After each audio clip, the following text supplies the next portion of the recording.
মিলাদুন নবী শব্দের অর্থ সংক্ষেপে বলছে, এগুলো ভিন্ন ভিন্ন ব্যাখ্যা। সিরাত এক শব্দ, নবী আর এক শব্দ। দুই শব্দ সন্ধি হলে বলে সিরাত নবী, দুই শব্দ মিলাইলে মাঝখানে আলিফ লাম আসবে, সিরাতুন নবী। সিরাত মানি অবস্থা, সিরাত মানি আদর্শ, নবী মানি যে কোনো নবী। আন নবী বললে রহমাতুল্লিল আলামিন আর কেউ না। তাহলে সিরাতুন নবী অর্থ কি? আমাদের সুপরিচিত নবীর জীবন আদর্শ। এই চারটা শব্দ সিরাতুন নবী, মিলাদুন নবী, দাওয়াতুন নবী, ওয়াফাতুন নবী কার শানের শব্দ? রাসূলের শানের শব্দ। অসম্মান করা যাবে? এক নাম্বার সবক আজকের মাহফিলের। দুই নাম্বার সবক, এই চারটা শব্দের ভিতরে সব থেকে পাওয়ারফুল শব্দ সিরাতুন নবী। সব থেকে পাওয়ারফুল শব্দ বলবেন কিভাবে? ওয়াফাতুন নবী বললে সিরাতুন নবী নাই। শুধু মিলাদুন নবী যদি আলাদা করেন সেখানে সিরাতুন নবী নাই। যদি দাওয়াতুন নবী আলোচনা করেন সেখানে সিরাতুন নবী নাই। আর সিরাতুন নবী মানি এর মধ্যে সব আছে। কথা বলেন না কেন? তাহলে সিরাতুন নবী এই চারটার মধ্যে পাওয়ারফুল শব্দ। আমি কোনো পক্ষ বিপক্ষ বুঝি না, আমি রসুলের পক্ষ বুঝি। সোজা কথা, আমি রসুলের আশেক, আমি রসুলের আদরের দাড়িওয়ালা আশেক, আমি রসুলের চাহিদা মতে টুপিওয়ালা আশেক, আমি রসুলের আদেশ মতে পাঁচ ওয়াক্ত নামাজওয়ালা আশেক। যারা নামাজ পড়ে না আশেক নামের ভণ্ড। যদি টুপি না রেখে সুদ খায়, ঘুষ খায়, বেপর্দায় চলে, তারা আশেক দাবি করলে ইসলামের জন্য অপমান। এরা আশেক নামের কলঙ্ক। জমিনে রসুলের আশেক ছিলেন খাজা মঈনুদ্দিন চিশতি আজমিরি, বড় আশেক বড় পীর আব্দুল কাদের জিলানী, খাজা মঈনুদ্দিন চিশতি, শাহজালাল, শাহপরান, শাহ মখদুম, শাহ আলী, খান জাহানালী, নিজামুদ্দিন আউলিয়া, কুতুবুদ্দিন বখতিয়ার কাকি, আব্দুল কুদ্দুস গাঙ্গুহি। এরকম যারা যারা আছে বলেন তো এদের দাড়ি ছিল না? এ মঈনুদ্দিনের ভক্ত দাড়ি কই? শাহজালালের পর্দা করেন নাই, নামাজ পড়েন নাই, তো শাহজালালের ভক্তরা নামাজ পড়েন না কেন? তাহলে আপনারা ভুয়া আশেক, ভণ্ড আশেক, আমরা নামাজি দাড়িওয়ালা টুপিওয়ালারা হাকিকতে আশেক। বাকি আমাদের কোন সাইনবোর্ড লাগানোর প্রয়োজন নাই। আর সে আজিমে কবুল হলে আমি কামিয়াব। চরমনের সৈয়দ ফজলুল করিম রহমতুল্লাহ আলাইহি বলতেন যে আল্লাহ যদি আমাকে মাফ না করেন, তোমরা কবরে ফুলের মালা দিলে লাভ কি? আর আল্লাহ যদি ক্ষমা করে দেন, তুমি জুতা মারলে কি ক্ষতি? তো আল্লাহর আরশে আজিমে যদি তোমার আশেক নাম না লেখা হয়, তুমি দাবি করে লাভ কি? আল্লাহ বুঝার তৌফিক দান করেন। তাহলে রসুল আসলেন রবিউল আউয়ালে, চলে গেল না? বলেন না কেন ভাই? মাঝখানে সময় গেল কতদিন খবর নাই। আসলেন রবিউল আউয়ালে, চলেও গেলেন রবিউল আউয়ালে, মাঝখানে সময় কাটলো কতদিন? এখন আমি প্রশ্ন করব তাদেরকে যারা বলে রসুল কখনোই মরে নাই, আছে না নাই? আর এক দল বলে রসুল যে একবার মরে গেছে আর জিন্দাই হয় নাই। ধর্ম নিয়ে বাড়াবাড়ি, শ্রেষ্ঠ দেশ বাংলাদেশ, কথা ঠিক না? এবং কিলাকিলিও বেশি। এই যে মদিনা মক্কা ঘুরে আসলাম, কেউ নামাজে হাত বুকে বাঁধে, কেউ নাভির নিচে, কেউ হাত সাইডে দিয়ে দাঁড়ায় রয়েছে, কেউ কেবলার দিকে পাও দিয়ে ঘুমায়, একামতের সময় উঠে নামাজে দাঁড়ায় গেছে, ওযু নাই, এখন দিল পরিষ্কার। কেউ দেখলাম খোদার কসম তাকায় দেখতেছে, সেজদা দিতেছে, সেজদায় গিয়ে একটা পকেট থেকে কাঠের টুকরা বের করে কপালের নিচে দেয়। ইবলিস সেজদা করে জমিন না পাক করছে, এই জন্য ওরা জমিনে সেজদা দেয় না, কাঠের উপরে দেয়। কেউ জোরে আমিন বলে, কেউ আস্তে বলে। এত যে লাইনের মুসলমান মক্কা মদিনায় ঝগড়া লাগছে কতদিন, কিলাকিলি করে মারা গেছে কেউ। সোনার বাংলায় এত ঝগড়ার বরকত কেন? কে জোরে আমিন বললো, কে আস্তে আমিন বললে নিয়ে দ্বন্দ্ব। মসজিদ পর্যন্ত আলাদা, কারা 8 রাকাত তারাবি পড়ে, কারা 20 রাকাত পড়ে, নিয়ে দ্বন্দ্ব করে। মসজিদ আলাদা। কি এই হলো আমাদের মুসলমানের হালত। আল্লাহ রসুল কি বলছেন? আসল মানুষ কাকে বলে?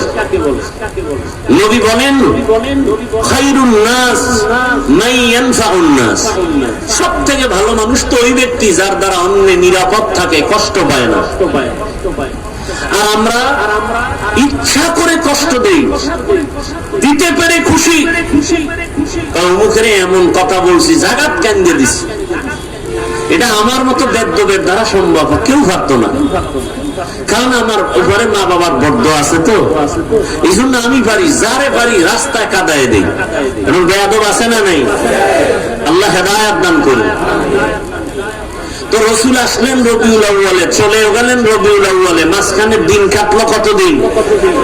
63 বছর। যারা বলে রসুল কখনো মরেই নাই, তাহলে বলো 63 বছরের হিসাব কেন? 63 বছরের হিসাব কেন? যাই হোক, এগুলো একটা একটা জবাব দিলে অনেক সময়। এবার আসেন, নবী দুনিয়াতে আসলেন, চলে গেলেন, 63 বছরের হায়াত। নবী আসলেন কেন? এই হলো এক প্রশ্ন।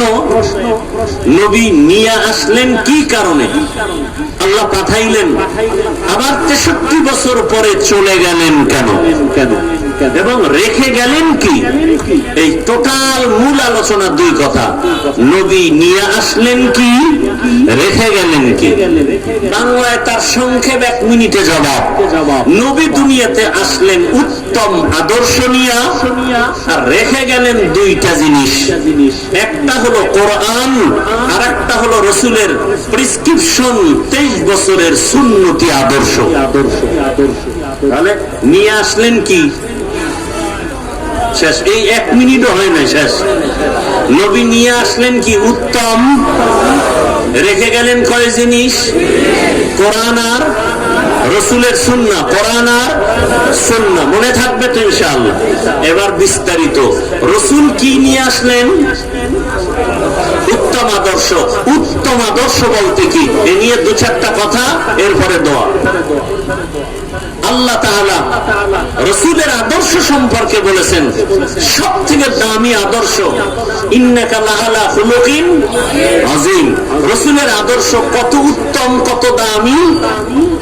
বলে রাসূলের আদর্শ এত দামি যার কোনো তুলনা নাই। দুনিয়াতে আরো আরো বহু আদর্শ আমরা দেখেছি। আব্রাহাম লিঙ্কনের আদর্শ, মাও সেতুনের আদর্শ, লেনিনের আদর্শ, কার্ল মার্ক্সের আদর্শ, প্লেটোর আদর্শ। এক কথায় দুনিয়ার সব আদর্শ নাপাক, একমাত্র মদিনার রাসূলের আদর্শই হলো পাক। দুনিয়ার সব আদর্শ পাক কাট্টা। বলেন না কেন? দুনিয়ার সবার আদর্শ কি নাপাক? কেন? ও মানুষটাই নাপাক, ওর দেমাগ নাপাক, ও খায়ও নাপাক। 3 বেলা ভাত খাইয়ে যারা বিড়ি টানে, ওর দেমাগটা কত পাক। 3 বেলা খাইয়াও যাদের মদ পান করতে হয়, ওর দেমাগ পাক না নাপাক? নাপাক দেমাগ কারণেই তো বউরে মা কয়। কি মদ পান করার পরে কেউ জিকির করছে? বলেন। তাহলে মদ পান করার পরে দেমাগ পাক না নাপাক? ওই দেমাগ দিয়ে যদি কোনো আইন করে তাও নাপাক। তাহলে দুনিয়ার সমস্ত আদর্শ নাপাক, একমাত্র পবিত্র আদর্শ মদিনার আদর্শ। কেমন আদর্শ? যারা পালন করে, লালন করে, এরাও পবিত্র অবস্থায় চলে। ওই রাসূলের আদর্শ কেমন পাক, কেমন প্রিয়। ১৫০০ বছর পরেও আজকের এই কেরানীগঞ্জের মাহফিল তার জ্বলন্ত প্রমাণ। একথা আমি পুরান কথাটা আবার রিপিট করতেছি। মনে করেন নির্বাচনী কোন জনসভা যদি কোন দুনিয়ার টাকাওয়ালারা দেয়, তার কি করতে হবে? এই লোকগুলো এই জায়গায় হাজির করার জন্য আপ ডাউন গাড়ি ভাড়া দিতে হবে। সত্য কথাটা স্বীকার করেন। আসার পরে ভিআইপি চেয়ার লাগবে, ফাঁকে ফাঁকে নাস্তা, না হয় চেয়ার বাতাসে উড়বে। এরপরে নিয়ন্ত্রণের জন্য টাকা দিয়া প্রশাসনের লোক রাখতে হবে, কথা ঠিক? এবং বসার ক্লাস ভিন্ন। যারা দামি তারা দামি চেয়ারে বসবে, যারা দুর্বল তারা দুর্বল জায়গায় বসবে। এবার তাকায় দেখেন, চোখে তাকায় দেখেন, এখানে আপনারা যারা আসছেন গাড়ি ভাড়া দিছে, দিবে, বরং আপনাদের থেকে রেখে দিছে, অনেকে আবেগে গাড়ি ভাড়াও দিয়ে দিছে। কথা ঠিক? বসার জন্য ভিআইপি ব্যবস্থা কি?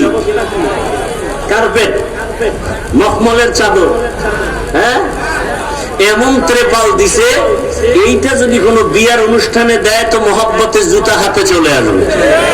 কথা ঠিক? এখানে বসার জন্য কোনো ক্লাস ভাগ আছে? কে বড়, কে ছোট, কে ধনী, কে গরিব, কে আলেম, কে গায়রে আলেম, সব একাকার। কথা ঠিক? এত প্যান্ডেলটাকে নিয়ন্ত্রণ করার জন্য ডানে বামে পুলিশ, র্যাব, আর্মি আছে কতজন বলেন? জ্বলন্ত প্রমাণ, মদিনার আদর্শের দ্বারা এটা সম্ভব। সত্য কথাটা স্বীকার করেন। এটা কিসের কারণে সম্ভব? কার আদর্শ?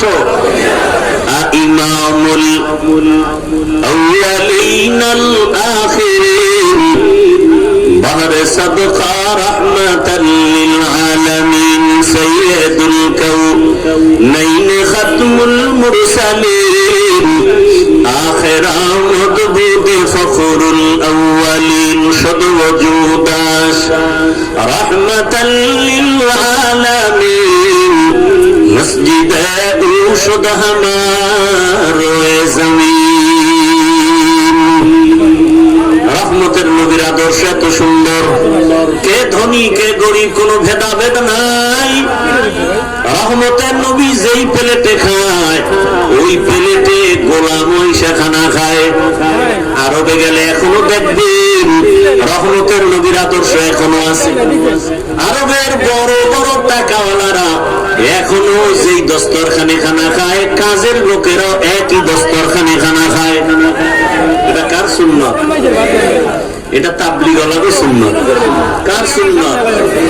তো কুজাও সুন্নতে আহমদ কুজা বা মুহাম্মদ কাইফিয়াত নিসবত তোরা মান আহাব্বা সুন্নতি কওলে রাসূল মজদায়ে কানা মাই হাম কুন কবুল।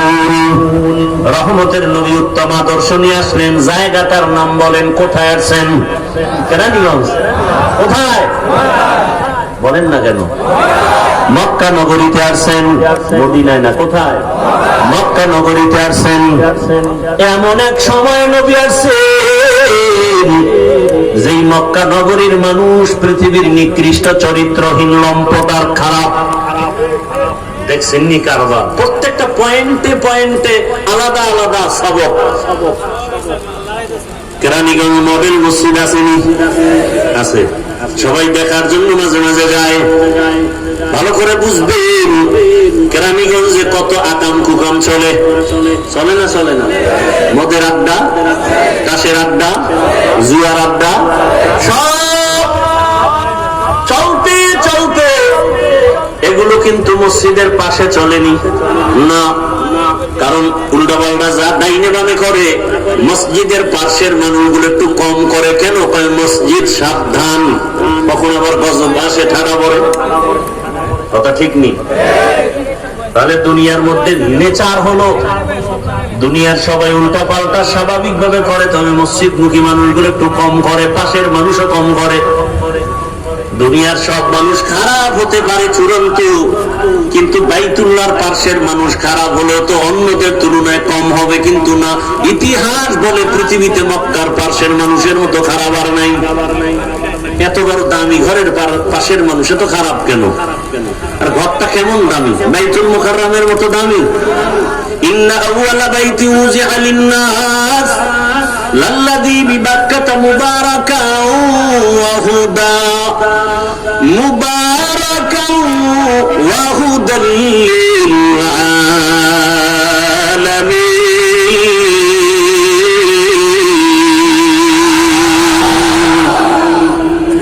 জমিনের মধ্যে আল্লাহ একটা ঘর বানাইছেন, বাইতুল্লাহ, হেদায়েতের ঘর, ইবাদতের ঘর। কেমন দামি একটা ঘর! যে এই ঘরের দিকে প্রথম নজর যে দিবে, নজরটা পড়া মাত্র মালিকের কাছে যা চাইবে সাথে সাথেই কবুল। আরো আস্তে করে বলেন। বাইতুল্লাহ এমন একটা দামি ঘর, যেই ঘরের কিনারায় ঢুকিয়া কেউ, সীমানায় ঢুকে যদি কেউ বলে, একবার বলে আল্লাহ, সাথে সাথে 1,00,000 বার আল্লাহ বলার সওয়াব পেয়ে যাবে। আতিনা ফি দারে দুনিয়া না হাসান, আতিনা ফি দারে উকবানা হাসান, ইয়া গিয়াসাল মুস্তাগীসিন আহদিনা লিফতিখারা বিন উলুমে ওয়াল গিনা। হর গড়ি দে नेको तू तैयार है, जो न मांगे उससे तू बेजार है। বাইতুল্লাহর সীমানা কদ্দুর জানেননি? যারা আমরা তাওয়াফ করি হাজী সাহেবরা, ওই তাওয়াফের জায়গা জেদ্দা এয়ারপোর্টে নামার পরে মক্কায় যারা রওনা করেন, আপনারা দেখছেন রাস্তার উপরে এরকম একটা রেহাল আছে, বিশাল বড় রেহাল, দেখছেন? ওই রেহালের ভিতরে ঢুকলেই সে বাইতুল্লাহর সীমানায় ঢুকলো। বাইতুল্লাহর দেওয়ালের পাশে বসে যদি একটা সিজদা দেয়, যে ফল পাবে, রেহালের মধ্যে ঢুকে একটা সিজদা দিলে 1,00,000 সিজদার সওয়াব পেয়ে যাবে। এরকম চারদিকে সীমানা নেওয়া, এই পুরা সীমানাটা নিরাপদ কিয়ামত পর্যন্ত। ওই সীমানায় কোনো কাফের, কোনো বেঈমান ঢোকা হারাম। কোন অপরাধী যদি হাজারো মানুষকে হত্যা করে ঢুকে যায়, আল্লাহর আইন হলো ওই সীমানায় থাকা অবস্থায় চোখের গরম দিয়েও তাকানো যাবে না, হারাম। কারণ এই জায়গাটা হলো নিরাপদ। ওয়াত্তিনি ওয়াজ্জাইতুন ওয়া তুরি সিনিন ওয়া হাযাল বালাদিল আমিন। আল্লাহ শপথ করেছেন তিনের কসম, জৈতুনের কসম, তুরে সিনার কসম, নিরাপদ শহর মক্কা নগরীর কসম। এমন একটা দামি ঘর, যে ঘরের দিকে শুধু তাকাইয়া থাকবে, অনবরত কিছু বলবে না, শুধু তাকাইয়া দেখবে আল্লাহর ঘর। আমল নামায় শুধু সওয়াব আর সওয়াব, কারণ অল টাইম হলো আল্লাহর রহমত ওখানে অবতীর্ণ হয়। আল্লাহ আমগো কেরানীগঞ্জে নাই, আমগো বরিশালে নাই, পূর্ব দিকে নাই, দক্ষিণে নাই, তাহলে পশ্চিমে কেন নামাজ আদায় করি? হ্যাঁ, পশ্চিমে কেন? কাবা হলো মুসলমানের ঈমানের, ওখানে নেটওয়ার্ক, ওখানে নেটওয়ার্কের মূল সেন্টার কাবা। আগের দিনে রেডিও সেন্টার চালাইতো না গ্রামে, কথা বল না কেন? আচ্ছা, রেডিওর খবর দিলে রেডিওটা যদি ঢাকার দিকে মুখ না করে তাহলে আওয়াজ হয় না, ঘুরে যদি দেয় অন্যদিকে আওয়াজ নেই। বিষয় কি? সেন্টারের সাথে সম্পর্ক নেই। মুসলমানের ঈমানের মূল সেন্টার কই? কাবা। আল্লাহর অল টাইম ওখানে আল্লাহর কুদরতের রহমত অবতীর্ণ হয়। রহমতের নবীর জন্মভূমি, এত বড় দামি এক জায়গা। পৃথিবী নামক গ্রহটা আল্লাহ বানাইছেন, আগে বানাইছেন কাবার স্থানটা, এরপরে বাকি জায়গা পৃথিবীর মধ্যখান জায়গা। ওই কাবা এত দামি যে কাবার দিকে তাকায় থাকলেও সওয়াব, শুধু তাকায় থাকবে সওয়াব, তাওয়াফ করলে তো সওয়াব আছেই। যেই কাবার সামনে গেলে সব, এক হালাতকে, ধনীকে, গরিবকে, আলেমকে, মূর্খ, কোনো ভেদাভেদ নেই, সবাই দুইটা কাফন পরো। মরার আগে মরান কাফন লাগাও। কালা না সাদা? সাদা কাফন একটা বডির মধ্যে লাগাও, আর একটা পরনে লাও, সেলাই দিও না। আমরা হুজুরেরা সবসময় টুপি ভিড়ে থাকি, ওখানে গিয়েও কি একটু চিন্তা করি, সবাই যখন এক লাইনে আমরা আলাদা ডুবি দেই, চালাকি চলবে। ধনীরও যেই হালাত, গরিবেরও সেই হালাত।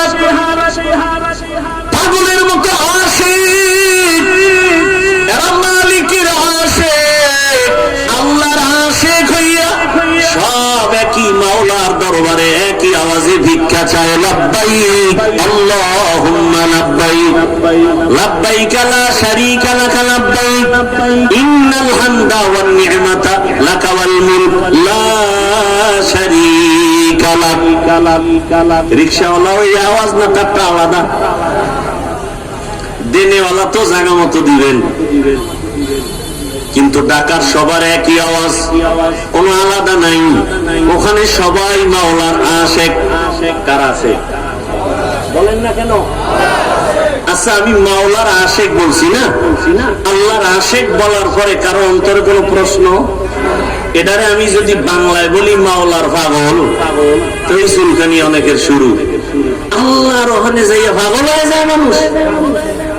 আরে বেটা, সোনার বাংলার সোনার রত্ন ঘুমিয়ে আছেন টুঙ্গিপাড়ার এলাকায় শামসুল হক ফরিদপুরি